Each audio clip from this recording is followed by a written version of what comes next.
नमस्कार, मैं शिवम कुमार अपने यूट्यूब चैनल पर आप सभी का स्वागत करता हूँ।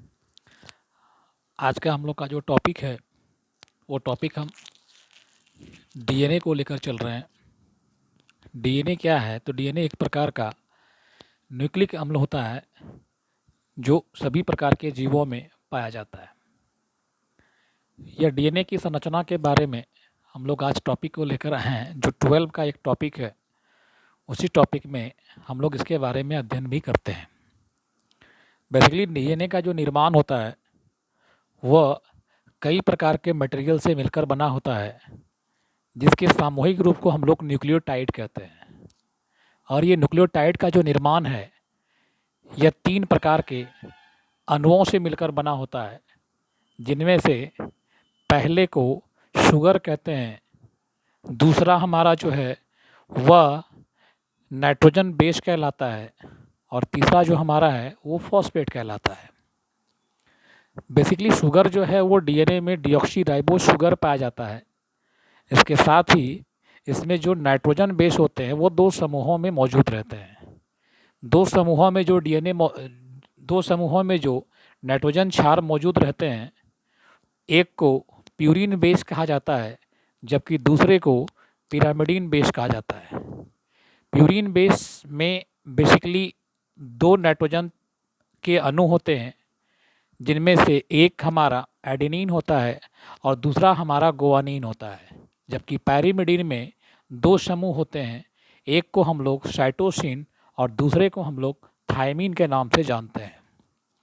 किसी भी डीएनए के मॉलिक्यूल में जो ये एडेनिन आप येलो कलर का देख रहे हैं, ये जो एडेनिन है वह पैरिमिडीन के थायमिन के साथ डबल हाइड्रोजन बंधन के साथ जुड़ा होता है, जबकि गुआनिन साइटोसिन के साथ या ट्रिपल बंधन के साथ जुड़ा रहता है। इसके साथ ही यह डीएनए हमारा डबल हेलिक्स होता है, जो वाटसन और क्रिक के द्वारा दिया गया एक मॉडल है। इस मॉडल में हम लोग जो सब चार किनारे तरफ जो आप हेलिक्स का देख रहे हैं, ये हमारा शुगर फॉस्फेट बॉन्ड है, और अंदर में जो पाया है तो ये आपका बेसिक बेस पेयर के द्वारा ये जो है ये जुड़ा रहता है। तो ये डीएनए हम लोगों का बॉडी में एक आनुवांशिक पदार्थ के रूप में काम करता है। ये हमारे बॉडी में एक आनुवांशिकता के दृष्टिकोण से चलता है। ये माता पिता के लक्षणों को उसके बच्चों तक पहुंचाता है। डीएनए में एडेनिन, गुआनिन, साइटोसिन और थायमिन के आधार पर जो न्यूक्लियोटाइड की संख्या होगी, यह किसी डीएनए की विशेषता को बतलाता है। यहाँ पर देख सकते हैं आप कि नाइट्रोजन बेस 4 समूहों में बटे हुए रहते हैं, जिसको हम लोग गुआनिन, साइटोसिन, थायमिन, एडेनिन के नाम से भी जानते हैं। जो कि ऊपर में दिखाई पड़ रहा है वो हमारा शुगर फॉस्फेट बैकबोन है।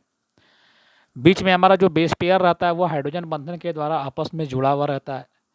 ये पूरी स्ट्रक्चर जो है हम डीएनए के बारे में जानते हैं। डीएनए हमारे बॉडी में कई प्रकार के कार्यों को संपादित भी करता है, कई क्रिया करता है हमारे बॉडी में। डीएनए के द्वारा हमारा बॉडी जो है एक संपूर्ण संरचना के दृष्टिकोण से सामने भी आती है। डीएनए जो है एक कह सकते हैं कि ये आनुवांशिक पदार्थ है हमारे बॉडी के लिए। प्रारंभ में ऐसा माना जाता था कि आरएनए हमारे बॉडी का आनुवांशिक पदार्थ है, लेकिन प्राप्त प्रयोगों के आधार पर डीएनए को आनुवांशिक पदार्थ माना जाता है। ये हमारा जेनेटिक मटेरियल है।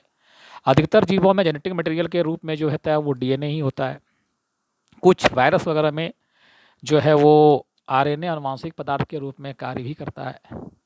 डीएनए की संरचना की लंबाई जो होती है वो अलग अलग जीवों में अलग अलग होती है। इसके आधार पर उसके जीवों की विशेषता को दर्शाया जा सकता है। डीएनए में एक हेलिक्स जो होता है वो डबल हेलिक्स का निर्माण होता है, जिनमें से एक हेलिक्स के बारे में हम बात करेंगे। जैसे कि यहाँ पर देख सकते हैं, फिगर में हम लोग इसको देख सकते हैं कि डीएनए जो होता है, जो एक हेलिक्स जो आप देख रहे हैं, एक दोनों हेलिक्स के बीच की जो दूरी होती है वो 20 एंगस्ट्रॉन के आसपास होती है, 20 एंगस्ट्रॉन ही होती है। और एक पूर्ण घुमाव जो होता है, पूर्ण बेस जो कुंडलन होता है, वह कुंडलन जो होता है वो 34 एंगस्ट्रॉन के पर होता है, जबकि 2 नाइट्रोजन बेस के बीच की दूरी जो होती है वो 3.4 एंगस्ट्रॉन होती है। तो डीएनए के बारे में बहुत सारी बातें हैं। डीएनए एक बहुत बड़ा संसार है। डीएनए एक छोटा तथ्य नहीं है। इसके आधार पर हम बहुत सारी बातों की कल्पना करते हैं। डीएनए हमारा फिंगरप्रिंटिंग भी किया जाता है। डीएनए बहुत सारी बातों को लेकर के सामने आता है। डीएनए में कई आनुवांशिक विविधताएं, आनुवांशिक विशेषताएं जो होती है वो मौजूद रहती है। ये सारी बातें इसमें रहती हैं। जो हम लोग क्लास में देखे हुए हैं उस क्लास को एक बार आप इस वीडियो को देख करके रिमाइंड कर लें, सब्सक्राइब भी करें ताकि कोई आगे जो वीडियो आता है वो पहले आपको पास पहुँचे। तब तक के लिए धन्यवाद।